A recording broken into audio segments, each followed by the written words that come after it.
Now let's learn about the next walking aid, that is frame or the walker. Okay. In the hospital setup, you must have seen for the patients who are having lower limb fracture and they are not allowed to take any weight onto the lower extremity, the first walking aid which is given is the frame or a walker, which allows for more stability compared to all the other walking aids which we have learned till now, that is the stick and the crutches.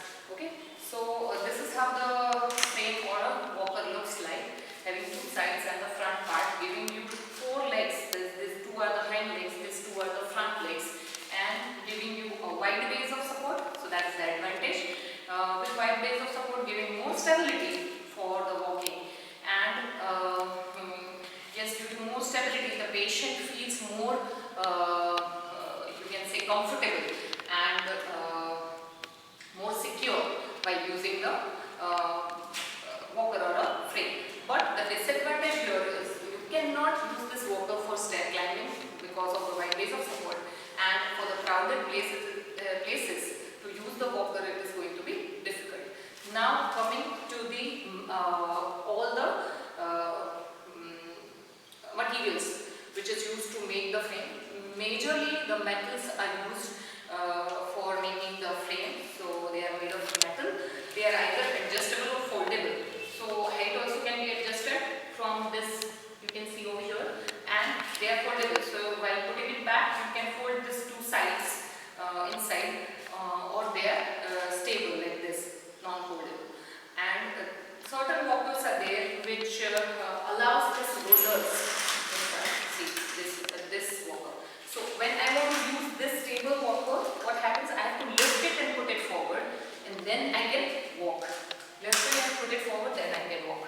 But the advantage here with the roller is that if the patient cannot lift it, patient do not have that much of the upper extremity power or not that much of the balance, that while lifting it up the patient cannot maintain the balance over the foot. At that time the patient just can push the walker and then walk forward.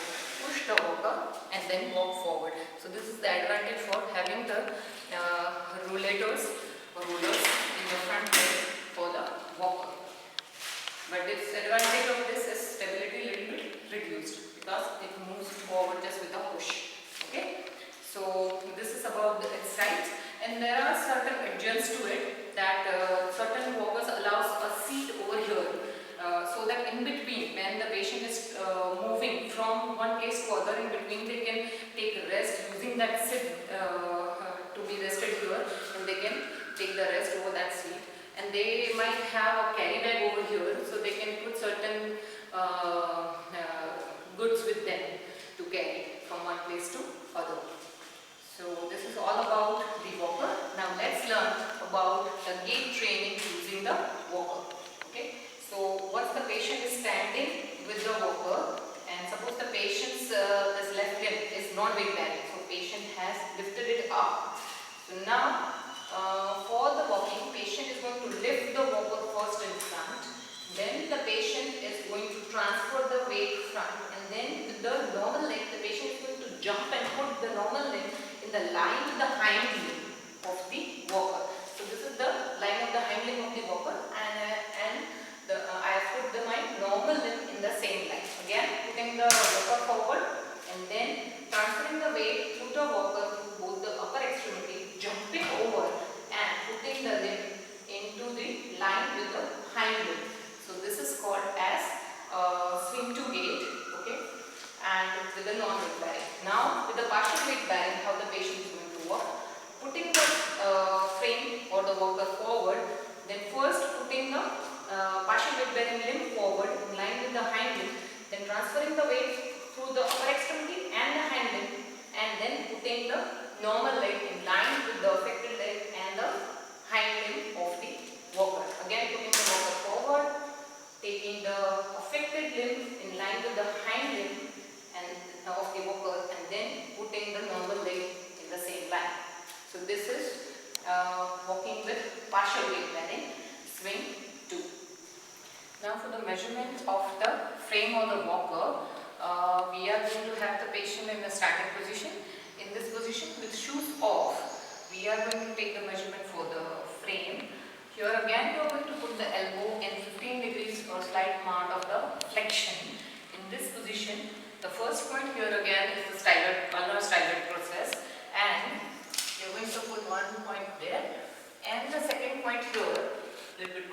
of support?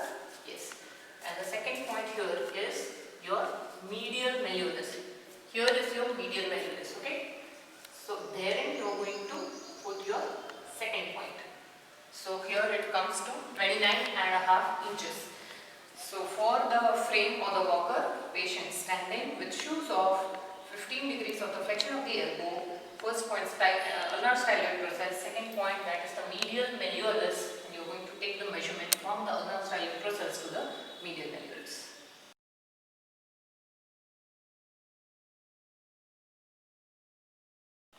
Now let's learn about the next walking aid, that is stick.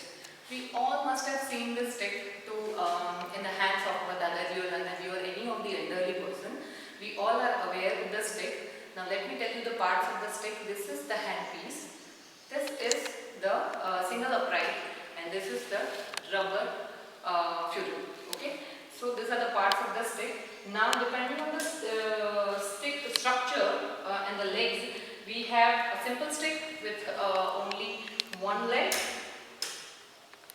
a stick with 3 legs, that is called as tripod, and stick with the 4 legs here, that is called as quadruped. Quadruped, tripod, both the sticks, the use of these 2 sticks here is to increase the stability. Okay, as we all know, if you want to walk with this stick, then here the base of the support is so small to transfer the weight down, and in compared to that, if we are going to use tripod or a quadruped, the base of the support for the transfer of the weight is going to increase. So this is the advantage of having a tripod or quadruped stick. Now these are the sticks which are made up of a different material. Here you can see that this is made up of a metal. Metal sticks are a little bit costlier. They are having the possibility of adjustability of the height, and they are very lightweight. And if you are going to use the wooden stick, which was more common anciently, then they are of low cost, but they are non-adjustable. So these are the advantage of having different material to be used for the stick. Now let's see that how we are going to use this stick for the gait. Okay, we have already learned the gait for the crutch walking and the elbow crutch, the axillary crutch and the gutter crutch. So this is going to be simpler for you to understand. Suppose my left lower extremity is affected here. So always I am going to use this stick on my right side. So always take the stick on to the non-affected side. Okay. So majorly it is used in the non-affected side. But for the patient, those who are having the pain so much, so when you want to reduce the pain, at that time it is possible to take the stick onto the affected side. But majorly for the support or increasing the weight bearing, when we are using the stick, it is always onto the opposite side of the affected side. Okay. So now for the gait, partial weight bearing, we are going to first move the stick forward. First moving the stick forward, then putting the partial weight bearing foot, and then moving the normal foot forward. But in line with the stick, this is my swing to gait. Now when I am going to put the stick first, then my partial weight bearing foot, and then I am transferring the weight and putting my normal leg ahead of the line of the stick. This is my swing through gait. Okay, let me show you again. See, first I am putting my stick, then I am putting my affected limb, partial weight bearing limb, and then I am transferring the weight through the stick and my partial weight bearing foot, and putting my normal leg in line with the stick. This is my swing to gait. And for swing through gait, let me show you. First putting the stick forward, then the partial weight bearing foot, and then crossing the line of the weight bearing, transferring the weight through the stick and the affected extremity, putting the normal extremity ahead of the line of the stick. So this is my swing through gait. Now taking the measurement for stick. Okay. So to take the measurement of the stick, you are going to take the patient in standing position, and in this position you are going to take the measurement from the ulnar styloid process. But before that, we are going to put the elbow in slight degrees of flexion, that is 15 degrees of flexion. Now the first point here is the ulnar stylus process, and the second point here is from the heel of the shoes 15 cm lateral. So 15 cm lateral I am going to mark a point from the ulnar stylus process to a point which is 15 cm lateral to the heel of the shoes. Here it is 33 inches, that is the measurement for the stick for the particular. So now as we all know that we have seen how to use crutches for stair climbing and descending, we are going to use the stick for stair climbing and descending. This is the advantage of the stick, that being it small, you can utilize it for stair climbing and descending. The rule which we have learned for stair climbing and descending, that is good goes to heaven and bad goes to hell, is going to be there even for the stair climbing. So standing near to the stair, okay, now I am going to transfer my weight from the stick and the affected extremity. So pressing the affected extremity and the stick, I am going to take my first step, that is the normal leg off, then taking my stick and the affected limb over to the same step where I have put my normal leg. Showing you again, transferring the weight from the stick and the normal leg, the affected leg, putting the normal leg over the step ahead, that is this, and then taking normal leg, the affected leg and the stick over to the same step as we have put the normal leg.